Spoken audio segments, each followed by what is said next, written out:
Welcome back, everybody. Thank you for joining another wonderful episode of Success Innovation. Today, we have a great individual. She currently is a supply chain integrations manager at Niagara Bottling. She has worked at corporations such as PepsiCo, lab research assistant at various universities. She started as an assistant manager in Little Caesars Pizza.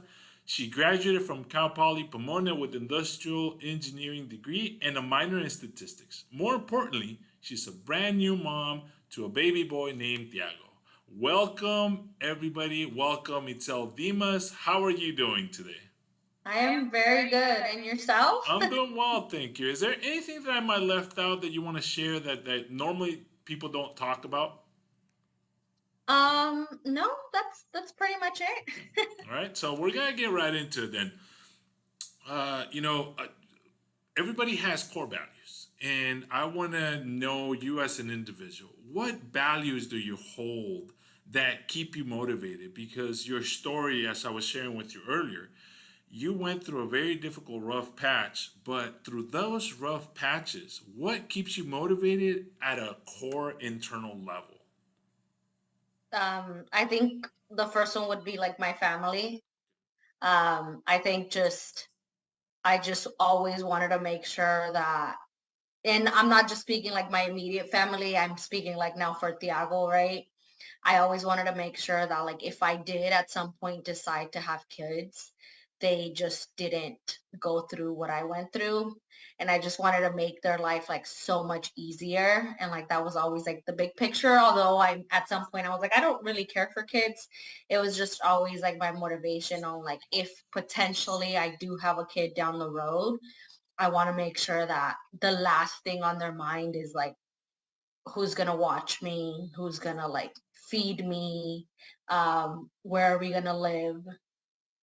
So that was like one of the main things for me. And then I also do have two little sisters, like way younger. One of them is 15, and I'm like her mom, and the other one is 5 years old. So the 15-year-old especially, like we were very close, and we have about like a very large gap. I'm what 13, 14 years older than her. So just making sure that like whatever I can do to make sure that she doesn't go through the same stuff, like I always had that in mind as well. Just I wanted to get out of the projects, to be honest. I didn't want to live there. I hated it there. It was just like I didn't want to be there. So I think that was one of the biggest reasonings, like get out um from where I grew up in, and then make sure that my future kids and anyone that I meet, like I mean, anyone that I can potentially, get this like new life, they also take part of that. So Awesome. So you mentioned the projects and you mentioned that you wanted to get out of that. And when you were younger, from what I know, you went through a really rough patch, right? So really briefly, if you can explain for the audience to get a better picture, what did you go through when you were growing up as far as, your family dynamics, the situation that you went through, and what are the projects that you're talking about so that everybody can understand where you're coming from and how did you manage to get out of that situation? yeah, so I grew up in La Puente, California. My mom was a single mom, so my mom and my dad separated when I was about 5 years old. We were always Once they separated, we ended up moving to Mexico. We were there for a couple years.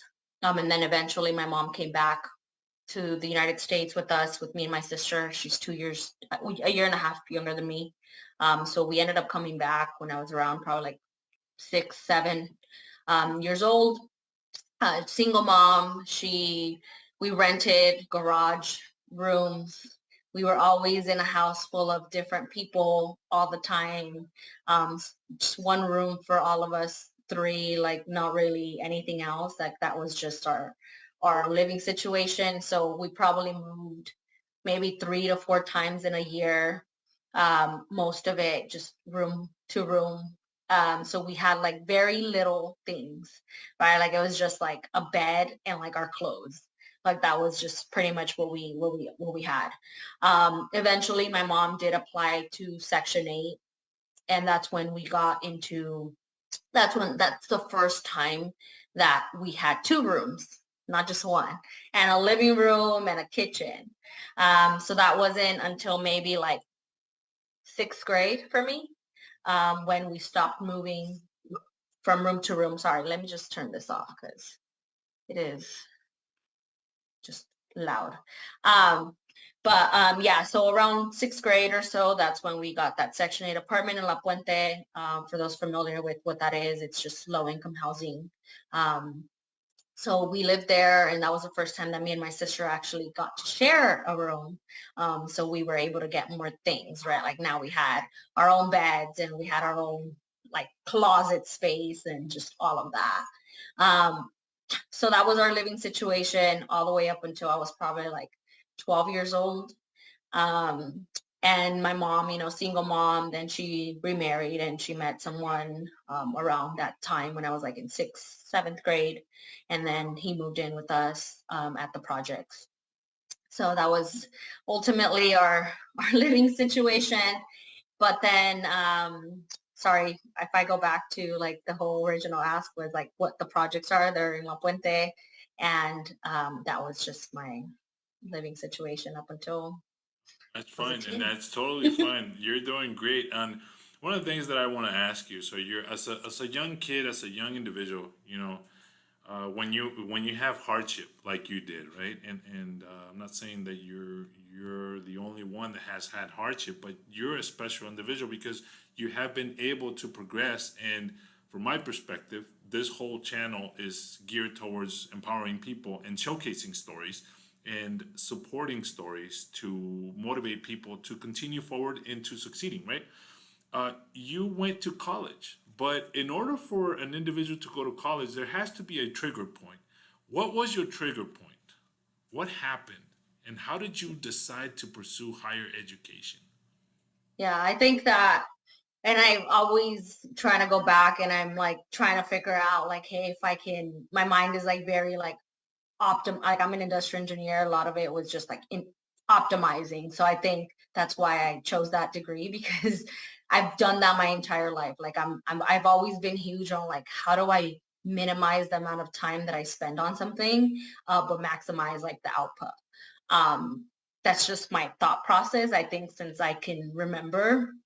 Um, so just like growing up in these situations and just seeing my mom struggle, on her own. And even when my stepdad was around, like we still lived on like in like Section 8 apartments. Like we still were like on food stamps, like welfare, like my dad wasn't around, child support, like having to fill out all those forms and having to stay on all those calls and just all of that. Like my mom not having, she's undocumented, so not having like Medi-Cal, like us having to get up early on Saturdays to go to the doctor for her because she only had to go all the way to El Monte, and they had to be there from like 6 in the morning all the way to 10 to get like an appointment at one of those clinics that are like for like low income, like undocumented people.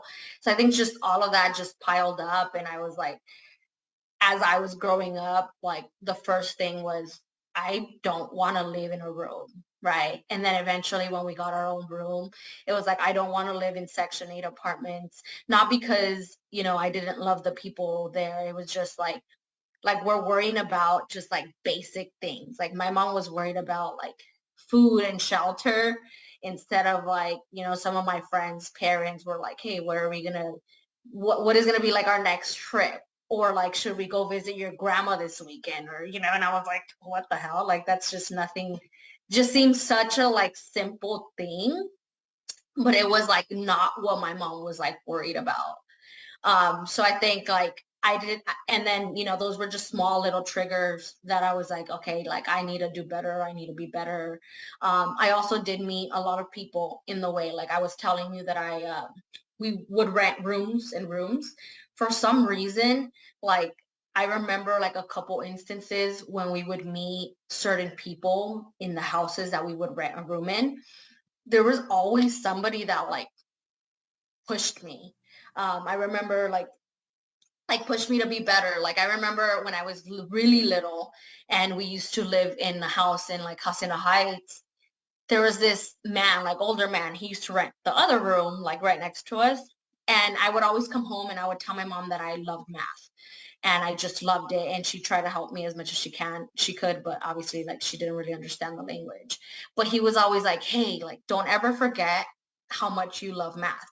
And I would always think like, what do you mean? Like, what does that even mean? Like, why would I forget that? Like, that's just like who I am. And then as I got older, I started realizing that, hey, like, it's not something that I just think society and your environment just makes you like pushes you away from, like loving school or like, at some point I remember being embarrassed on like having good grades. And I was like, everybody would be like, oh, you're such a nerd or, you want to stay. And I'd be like, oh, okay, fine. I'm not going to do my homework. Like, I don't care. Right. Because I wanted to fit in because that was my environment. Like that's what, some of the projects bring to you and stuff. So I think, those trigger points and like just people kind of like grounding me back was just what I went through. And then eventually, like in 2020,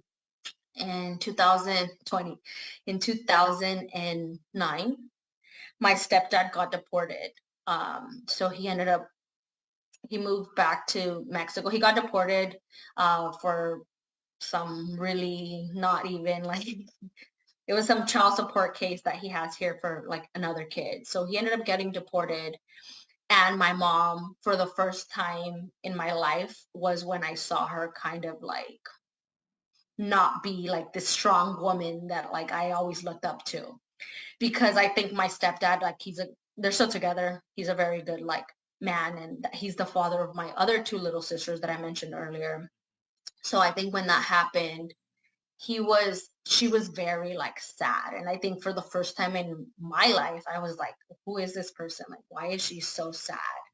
Like I was so used to seeing her like be like a go-getter and be like this person that just doesn't give up and this undocumented lady that even filed a complete lawsuit at like this big company because of sexual harassment, so like to me it was like my mom is that.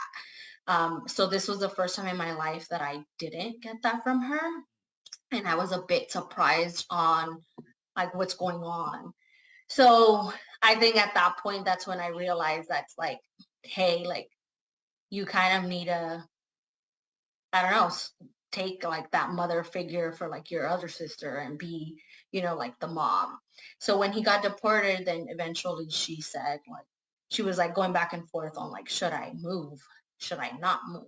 Right. So I think probably like a year after, so like in 2010, like me and my other sister, which is a year and a half younger than me, we told her like, hey, it's okay, you can move. um so I think at that point it was almost like I knew that I wanted better because I was put in situations where I just didn't feel comfortable. um and then too, like now that I had that whole situation happen to us in like 2010, 2011, that was like that trigger point on like, hey, I just need to grow up even more than was already. Like, I just need to grow up and I need to take the lead and I need to be better and I have absolutely no other choice. Um, so yeah, so I did that. You're the mom of your sisters, right? Now you're the mom of the sisters. In 2010, you're like Yeah, you're still a young lady. I'm assuming you're 17, 18 years old.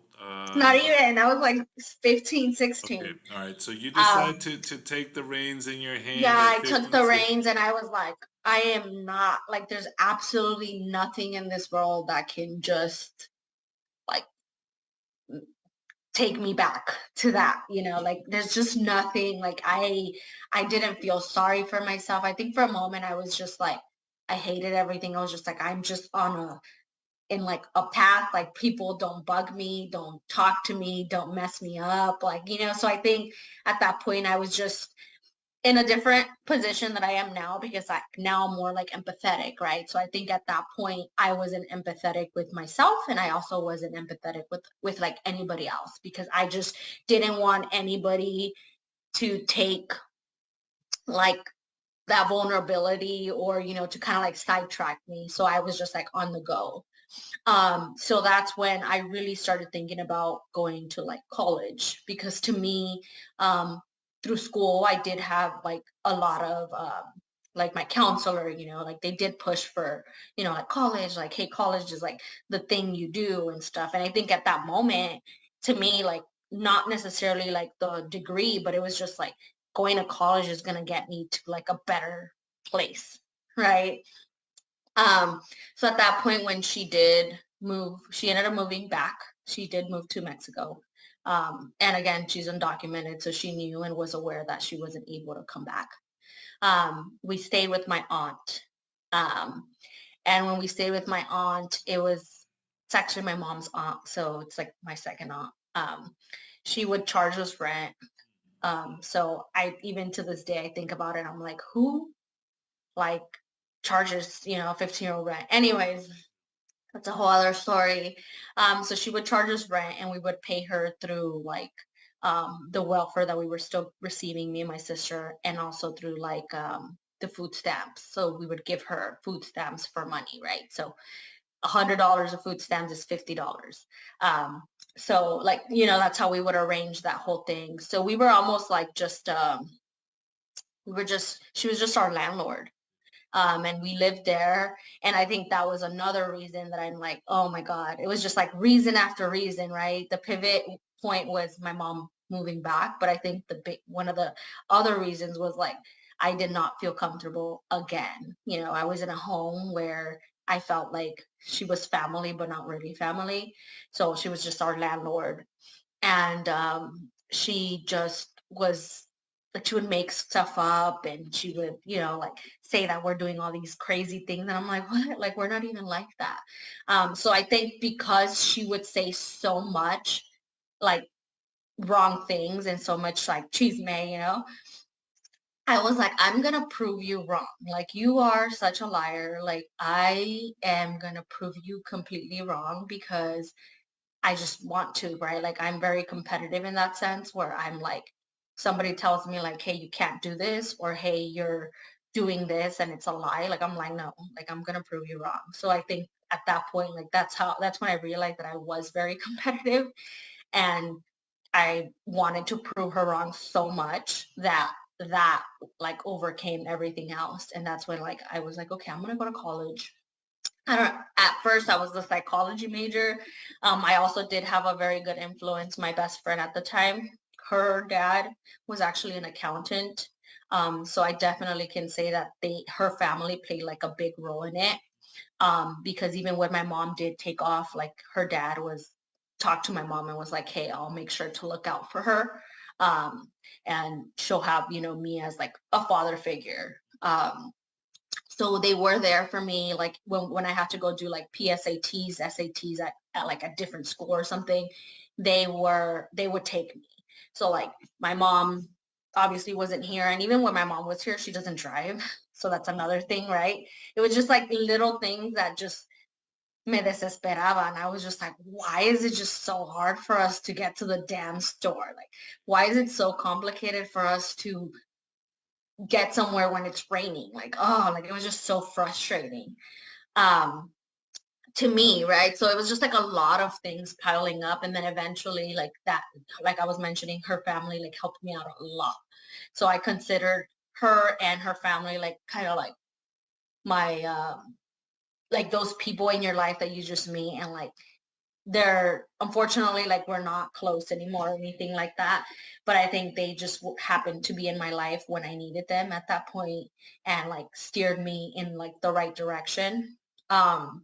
So we did that, and then she applied to Cal Poly, and then because I was around her so much, I was like, okay, I want to go to Cal Poly too. And we wanted to open up at that point we wanted to be psychologists because we didn't realize that it's like we just thought like we wanted to focus on like mental health and open up our own practice. So we were all excited, and so I think it was just the people around me that like really pushed me towards that, and then just my like competitiveness on I'm gonna prove my tia wrong. Um, and I got into Cal Poly as a psychology major. Oh, okay. So Um, so you're at CalPoly Pomona, right? At that point, mhm. you applied, you get in. I'm assuming there was other colleges maybe close by that you applied, but you decide to go to CalPoly Pomona because that's the college that your friend's going, Just and you're like, am I cut? Yeah, yeah. I got That's the into it, college. so that's it, right? That was what the roadmap was. Really, you weren't really sure what you were gonna end up, but the path was I'm gonna be a psychology major. But at some point during college, what makes you decide to pursue industrial engineering? And then, in addition, how did you also end up with a minor? I think, I mean, I know what happened. So I actually got into, so through La Puente, I went to La Puente High School, right? So I finished off my last couple of years after my mom left. Um, and when I was there at La Puente, there was like a very good like counselor. And he would be like, when it came to college applications, it was like, hey, we need to apply for college. And I was like, okay. So during that application phase, there was something that he always would bring up to me, like EOP, like equal opportunity program for, some people that know what that is.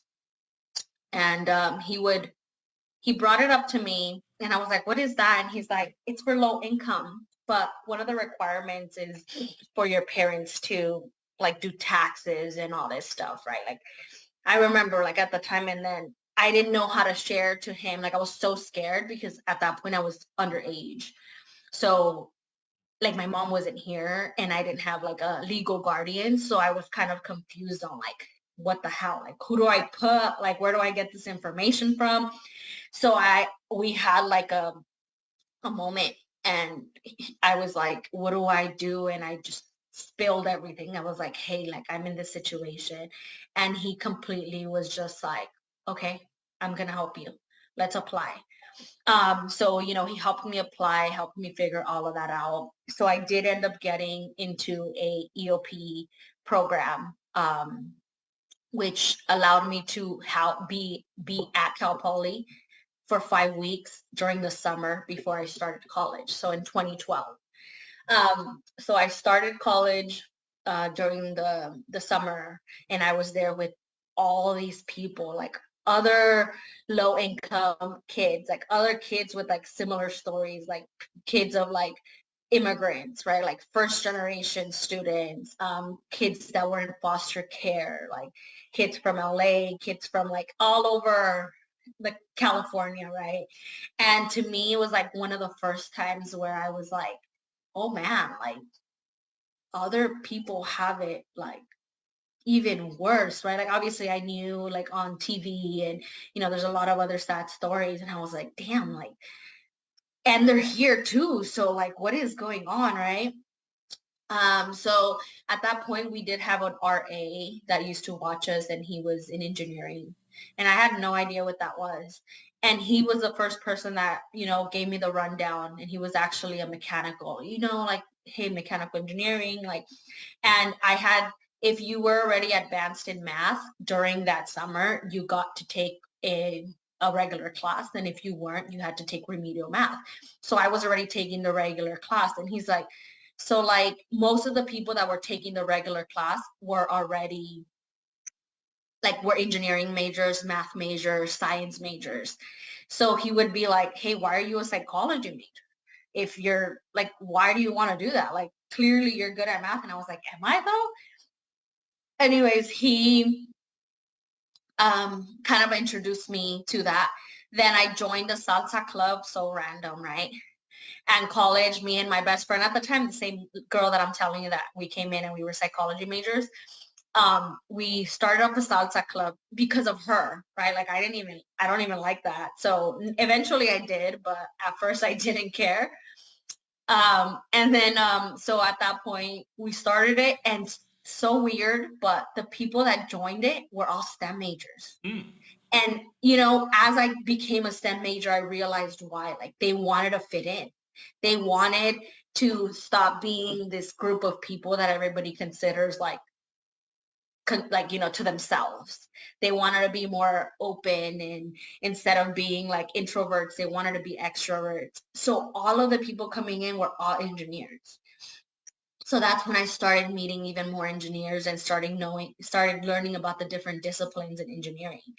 Um, so again, it was like my first year of college, and I was like, oh my God, I don't think I want to be a psychology major. But at that point, I was already pivoting into political science because of everything that happened to me and my family. So then at that point, I wanted to be an immigration lawyer, because of, I wanted to fight for like my mom to come back.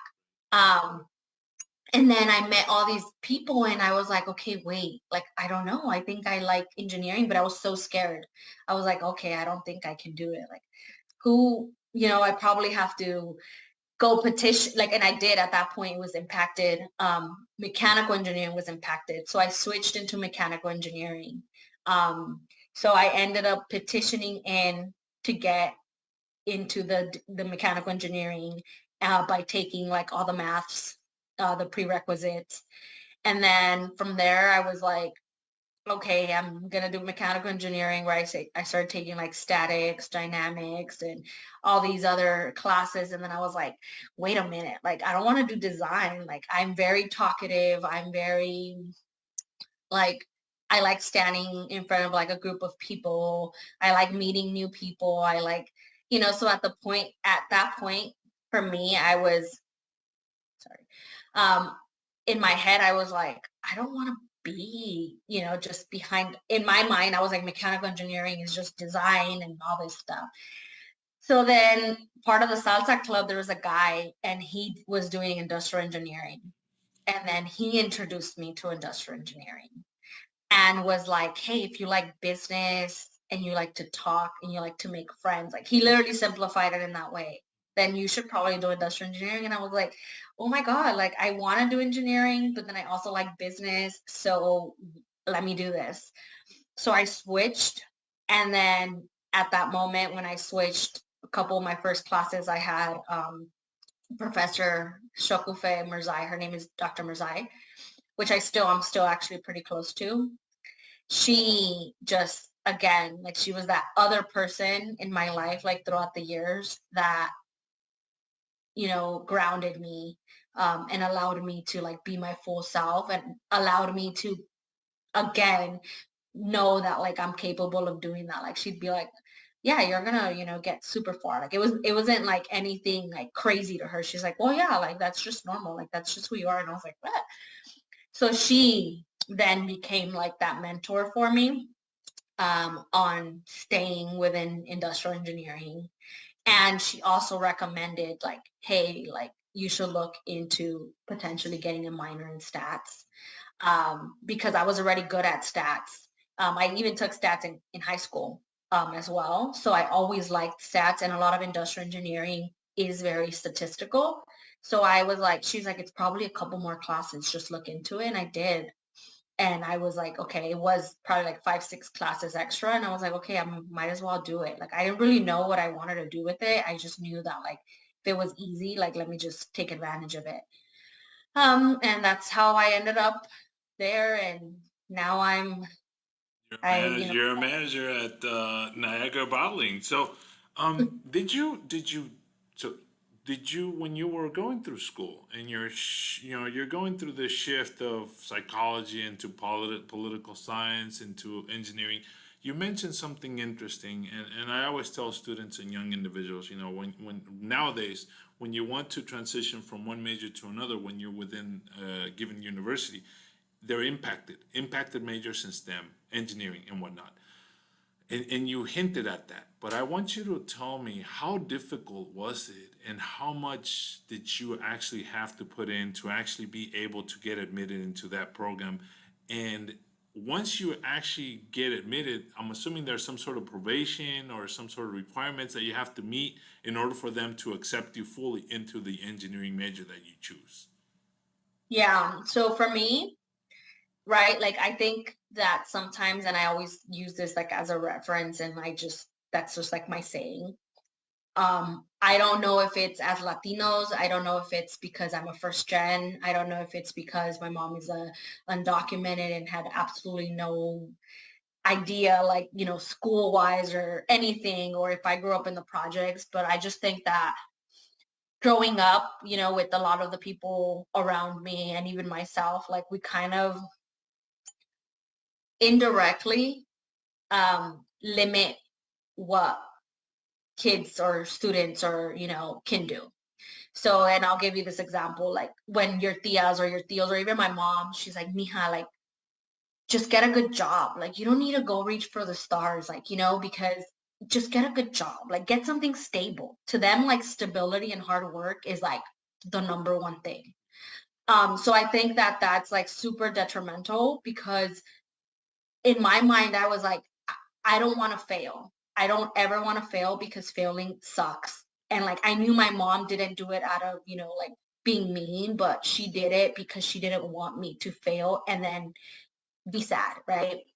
It's like they want to guard you and put you like in a little fishbowl. Like that's what I always use. So in my mind, I feel like at that moment before I decided to switch, I always was like in a fishbowl. Like I would like drown in a little fishbowl where I was like, that's so hard. It's like completely unattainable. Like, how am I ever going to do that? Right. When I honestly didn't even know what it took. So I think, it was just like this perception or just because of what I grew up in that I just thought that it was just like the hardest thing in the world. It was like rocket science to do that. Once I actually started looking into it, it was not like at all. It was like, hey, you have to fill out these forms to get into. I even believe at that point was like calculus 1, 2, and 3. You need to have those three before you get into or try to attempt to petition into the major. So I was like, okay, calculus 1, 2, and 3, right? And then at that point it's like, oh my god, calculus 1, 2, and 3. So through EOP, it was like we had resources there to tutor. We had my counselor, regular counselor, like, hey, you can find tutoring here. Like the department itself, by asking the questions, were like, yeah, we have tutoring here if you don't understand calculus 1, 2, or 3. So it was like as easy as like going there, asking for what it is that I need to do, going, taking that, signing up for the class, um, looking at like resources and asking everyone like, hey, where can I get help for this? Like we had women's centers, we had the Cesar Chavez centers, they also had help there. The career center, like they also helped there. So like it was like there were so many resources. It was just, I think mentally, like I just didn't want to ask those questions for whatever reason. So then I started asking those questions and I was like, okay, now I took the classes. And then I got the tutoring because I wasn't like the best, like calculus 2. For some people, it was probably easier. For me, I had to get additional help, which I did. And then I had to petition in on like, what's the reasoning behind you wanting to get into mechanical engineering, right? So it's like prerequisites for one. And then the next thing was like an actual formal like essay on like why you want to petition in. So it was like a lot of like, personal reasoning behind it. Like, hey, like in my mind at that time was like, hey, mechanical engineering is that major that's going to allow you to be better and be stable in the future.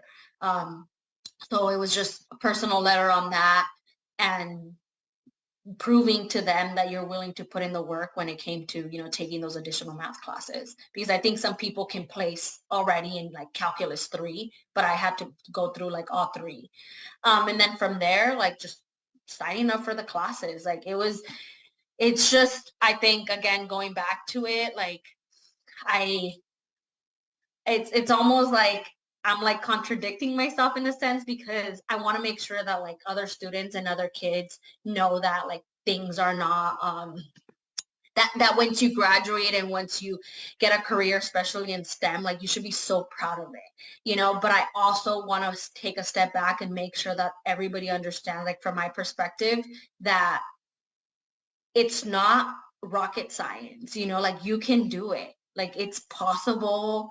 Like I'm living proof.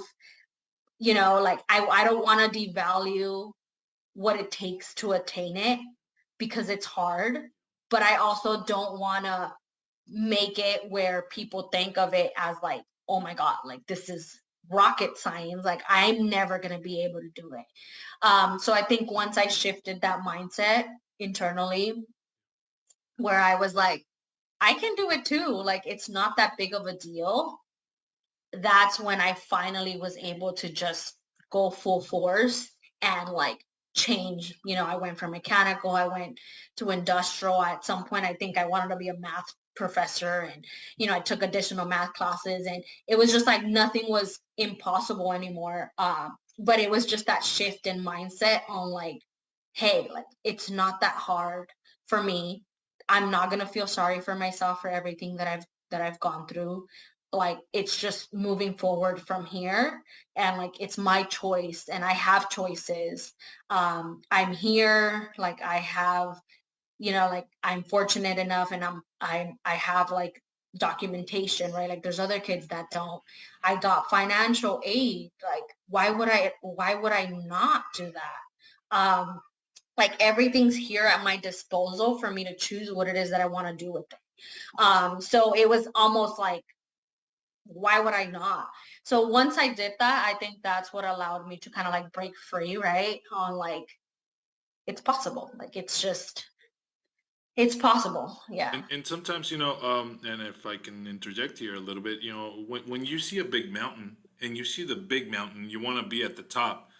It seems impossible or a daunting task, right? And I think a lot of people think, oh man, it's gonna take me so much time, so much effort, so much work, where I can definitely go and get a stable job and start making money right away. And I don't really have to put that much effort up at the front, right? And that makes a big difference as to how that mindset that you said takes place and precedence, right? And what I tell people is, in order to climb a big mountain, what you have to do is take the first step, and then the Yeah. next one, and then That's the it. next one. And then That's once it. you're rolling, you just focus on the next immediate step. Don't focus on the top, just focus on the next immediate step. So that's really, really good advice, really incredible stuff.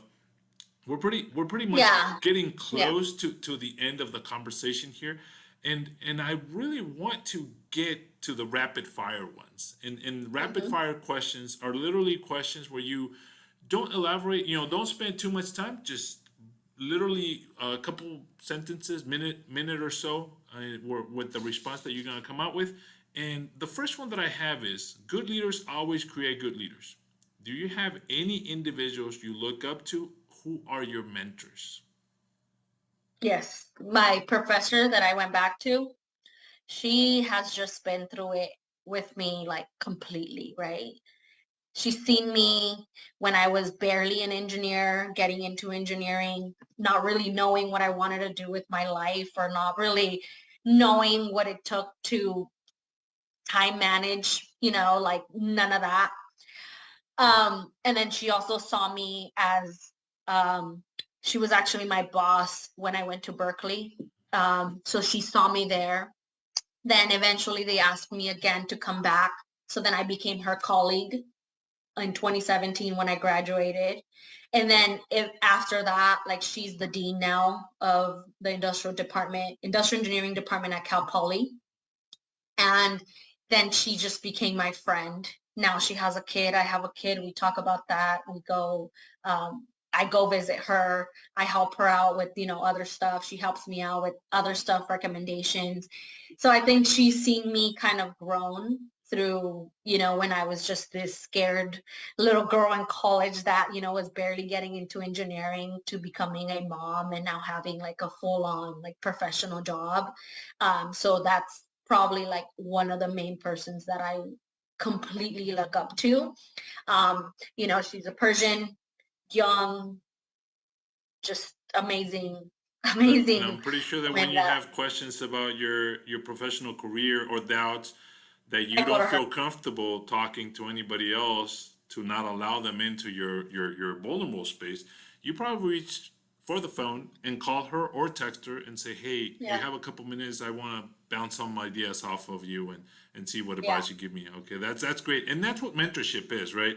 It starts off with this whole relationship, and then it turns into a friendship, and you really have to foster it in order for this mentorship to continue for a long period of time. Exactly.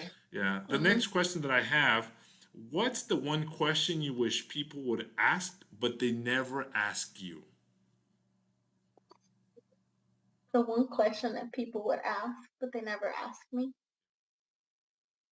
Something that you really would like people to ask you that you want to share, but people never tend to ask you.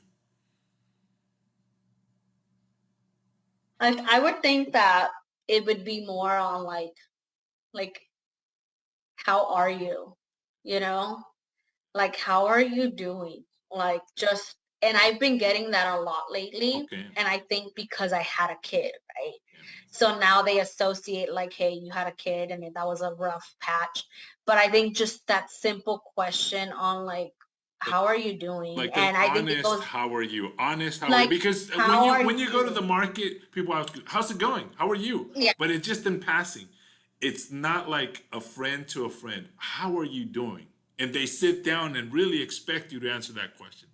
Okay. All right. Okay, I see. Yeah. Yeah. Yeah. And I think it's mostly coming from like a place where, again, like I've always been like that person that people come to with their Yeah. problems. And I'm that person that people come to find solutions or find like advice. And I'm always perceived as this person that just has it together, I guess, right? And at the same time, like I used to like that a lot. Like I was like, yeah, like people consider me so strong.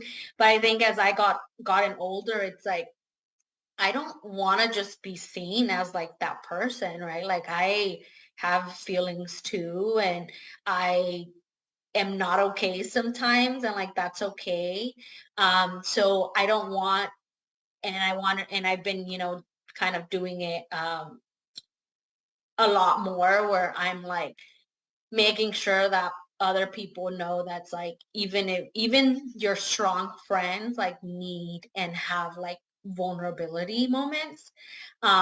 So don't associate like you can only be successful with being this like hard Rock solid. core like rock solid mentally disciplined person. Like you don't have to be that and also be successful. So I kind of want to get rid of like that stigma. That's why like the how are you like genuinely kind of like goes a long way for me. Awesome. That's a great question. How are you doing?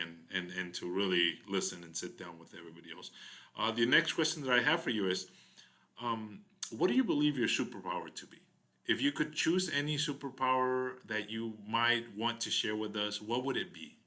You already kind of mentioned the listening portion and the empathetic, but what would that key superpower that you want to share with us be? Mm, what is that superpower? I think no, I know like it's just being helpful. I don't know how to explain it. Like and sometimes I catch myself like not saying, and I'm like in a leadership, I'm a manager now. So sometimes it's like, I have to be like, okay, say no. Right.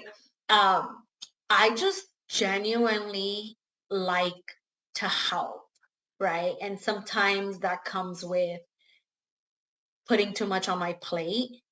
Um, but I feel like it's a blessing and a curse. And to me, it's more of a superpower than anything else because I'm like, I genuinely like when people, even though, like as I've moved up in my career and not like, I just want to throw it out there that once you get like a management role, like time is super important and making sure that your bandwidth is like on point and you're not like read, all the time on like I have absolutely no time for anything. Um and I, had to I have to manage through that. I think just overall, like I consider myself a person and I catch myself. It's like sometimes people ask me questions that other managers or other people around me are just like, well, that's just not part of my scope, right? Go like reach out to blah blah blah. or not even that, like, it's just like, hey, it's not part of my scope. That's it. End of conversation. Because they're housing their energy too, right? Like, which is acceptable, like you should. But for me, it's like, no, like if there's even a chance on like, me reaching out to, I don't know, a colleague and being like, hey, do you think like who would we be able to reach out to? Even if I can share like a name or a position or a role that they can, I just want to genuinely help. Like that's just overall. Like I just always want to just help. But being helpful, that's essentially your superpower, and giving of yourself and your time.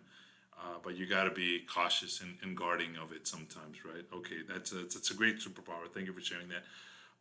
The next question is, what is your definition of success? Everybody, a lot of people equate that to money, fame, glory, but I want to make sure that I expose every person that I talk to in this show their definition of real success for them. Yeah. For me, success, the definition is just being able to like be in like your safe space and just be like not have like kind of like just being able to just sit there in your safe space without like allowing your mind to keep running all day 24/7 and just staying with like family. I think that's the definition of success for me. It's time, Time, like time, time. just time in general, like the ability to have the time to do nothing. Honestly, to just completely do nothing. Literally spend it with Um, the ones you love, which is in this case your immediate family and the family that you want by your side. yeah, Correct. yeah, like that to me is like, and for that, right? To me, it's like my job and my career have allowed me to do that. Um, because I can actually, welcome people here to my home if they don't have, that luxury. I can take the day off if I want to without having to worry about like anything, like I just think that that's like success. And I'm still not, like I obviously want to do better and be better, but I think I'm getting to a point where I'm like, damn, like I'm good, like I'm okay.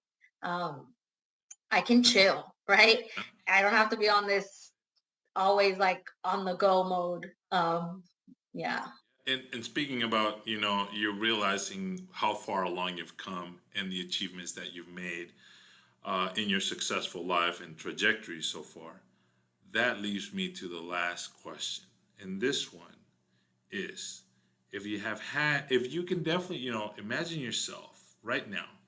I think there's a closet door right behind you, right?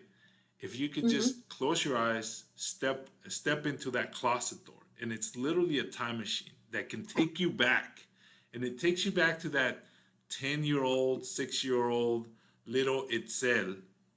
What would you share with that little Itzel? Three pieces of advice that you want to share with her if you only had like 2 minutes to talk to her. What would you say? Yeah. Um, I think the first thing that I would share is like stop being like super hard on yourself. Like you don't have to figure everything out on your own. Like just ask for help. And the second thing that I would share is every like things are temporary. Um, don't like dwell too much on one specific thing you did wrong. You'll have like a million other things you do right. Um, and then I think the third one is like really make sure you're okay, like mentally. Don't let that like drag on for a really long time because it'll catch it'll catch up to you, right? So I think to me, like mental health, like I have a therapist, is like super important. And I know that that sounds like cliche and probably everybody says that, but no, like I don't think I realized like that importance until like not even too long ago, where, I had to, get a therapist and just handle like my anxiety, um, where I'm like, hey, I have this, it's not a problem, like I can get better, but it's something that I have to work on and not just put it on the back burner, right? So I think that's one of the biggest ones. Like, if you can get help or, work on that earlier on, like it'll be so much easier. Because I did get drained out and over the years of just not dealing with it. Thank you so much. And I want to acknowledge you for your success. I want to acknowledge you for everything that you've been able to overcome. I want to acknowledge you for the family that you have built and the obstacles that you have overcome and the empathy that you have developed over the years. And that now you're an individual that can look back and give to others without expecting so much. I want to acknowledge you for becoming taking advantage of things that others let go by pursuing higher education.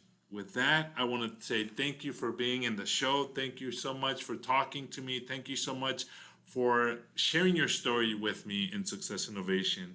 I really admire everything that you said, and I hope that the audience, thank you for listening. Thank you for reaching out. And if you want to connect with Itzhel Dimas, you can definitely do so. Look her up in LinkedIn and some of the other social media that she manages. With that, I want to say thank you so much. Have a wonderful day. Hasta luego. Bye bye. Bye. Thank you.